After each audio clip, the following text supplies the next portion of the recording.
तो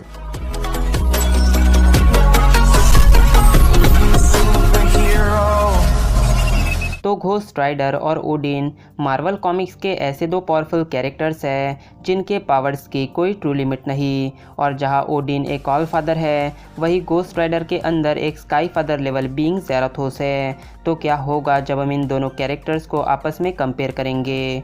तो स्वागत है दोस्तों आपका और एक डिटेल वीडियो में। तो चलिए बिना किसी देरी के आज का अमेजिंग वीडियो स्टार्ट करते हैं। लेकिन सबसे पहले ओरिजिन। तो अगर बात करें घोस्ट राइडर के ओरिजिन की, तो घोस्ट राइडर का असली नाम होता है जॉनी ब्लेज, जो कि एक स्टंटमैन होता है और अपने डैड के साथ एक सर्कस में काम करता है। पर एक दिन जॉनी को ये पता चलता है कि उसके डैड को कैंसर हो गया है। क्योंकि जॉनी अभी छोटा था, इसलिए जॉनी अपने डैड को खोना नहीं चाहता था। और एक दिन जब जॉनी अपना काम ख़त्म करके जब इसी बारे में जब सोच रहा था, तब वहाँ पर एक अजनबी आता है जो कि जॉनी से कहता है कि अगर तुम मेरे साथ एक डील करते हो तो मैं तुम्हारे डैड को ठीक कर दूंगा। पर इस बदले में जॉनी को अपनी आत्मा उस अजनबी को देनी थी। और दरअसल वो अजनबी था मेफिस्टो। पर अपने डैड को बचाने के लिए जॉनी मेफिस्टो के साथ एक डील कर लेता है और इस इवेंट के बाद जॉनी बन जाता है घोस्ट राइडर। तो अब अगर बात करें ओडिन के ओरिजिन की, तो ओडिन एक एस्गार्डियन किंग बोर का बेटा है, यानी ओडिन भी एक गॉड है।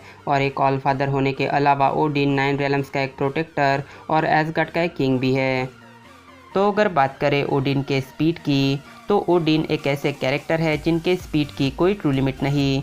जैसे अगर ओडिन को रियलम टू रियलम ट्रैवल करना हो, तो इस सिचुएशन के लिए ओडिन के पास है बाइफ्रॉस्ट, जो कि लाइट की स्पीड से ज़्यादा तेज़ी से ट्रैवल करने का एक रास्ता है। साथ ही ओडिन के पास है टेलीपोर्टेशन की पावर, जिससे ओडिन ने एक बार पूरे एसगार्ड को न्यूयॉर्क में टेलीपोर्ट कर दिया था। तो अब अगर बात करें घोस्ट राइडर के स्पीड की, तो घोस्ट राइडर के पास है उसकी बाइक, जो किसी भी सरफेस पर चल सकती है। और कॉमिक्स में कई बार मेंशन किया गया है कि घोस्ट राइडर लाइट की स्पीड से ट्रैवल कर सकता है, क्योंकि उसने एक बार सिल्वर सर्फर और म्योनिर को स्पीड में बीट कर दिया था।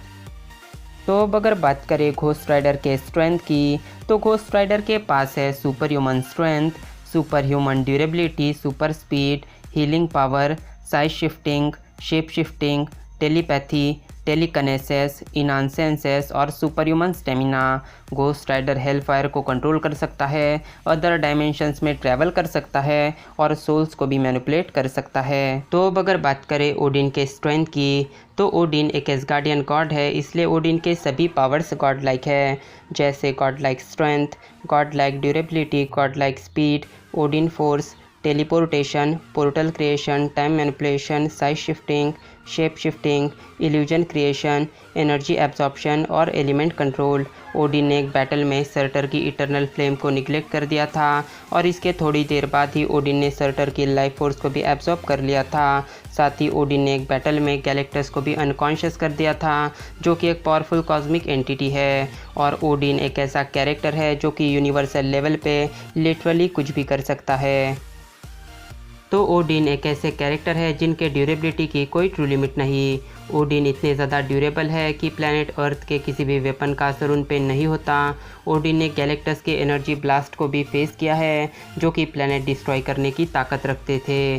साथ ही ओडिन के ड्यूरेबिलिटी का अंदाज़ा इस बात से लगाया जा सकता है कि ओडिन ने एक बैटल में थैनोस और सिल्वर सर्फर को एक साथ हरा दिया था। तो अगर बात करें घोस्ट राइडर के ड्यूरेबिलिटी की, तो घोस्ट राइडर के पास है सुपर ह्यूमन ड्यूरेबिलिटी, जिसकी वजह से घोस्ट राइडर पर प्लैनेट अर्थ के किसी भी वेपन का असर नहीं होता। घोस्ट राइडर के पास वेनमस स्ट्रिप की पावर है, जिससे घोस्ट राइडर किसी भी सोल को एब्जॉर्ब कर सकता है। साथ ही घोस्ट राइडर के अंदर है स्पिरिट ऑफ द वेंजियंस, यानी ज़ेराथोस, जो कि एक स्काई फादर लेवल कैरेक्टर है। और जब एक बार ज़ेराथोस ने घोस्ट राइडर पर जब पूरी तरह से अपना कंट्रोल बना लिया था, तब डॉक्टर स्ट्रेंज ने खुद कहा था कि घोस्ट राइडर के सभी पावर्स लिमिटलेस, बाउंडलेस और गॉड लाइक है। इसके अलावा घोस्ट राइडर के पास उसकी आत्मा नहीं है, इसलिए घोस्ट राइडर को मारा नहीं जा सकता।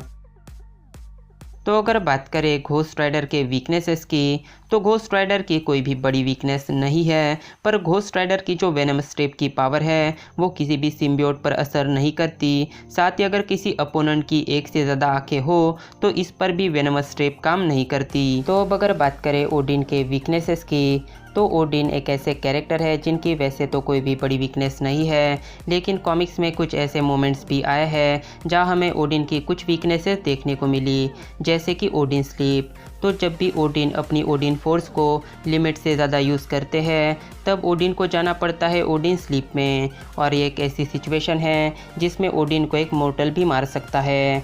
साथ ही ओडिन ने एक बार कॉमिक्स में ये खुद ही कन्फेस किया है कि प्यार भी उनकी एक कमज़ोरी है। तो अब सवाल ये आता है कि इन दोनों में कौन है सबसे ज़्यादा पावरफुल।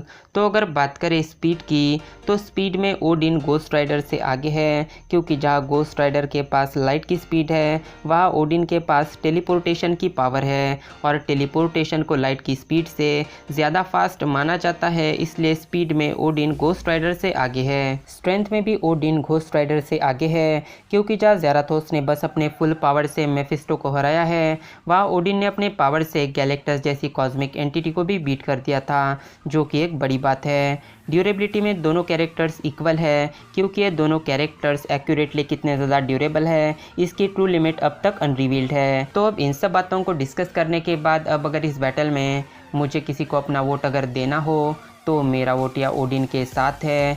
तो अब आप बताइए नीचे कमेंट्स में कि आपको क्या लगता है इस बैटल का विनर आखिर कौन होगा। तो मैं मिलता हूँ आपसे मेरे अगले वीडियो में एक नए टॉपिक के साथ। Till then bye and be safe.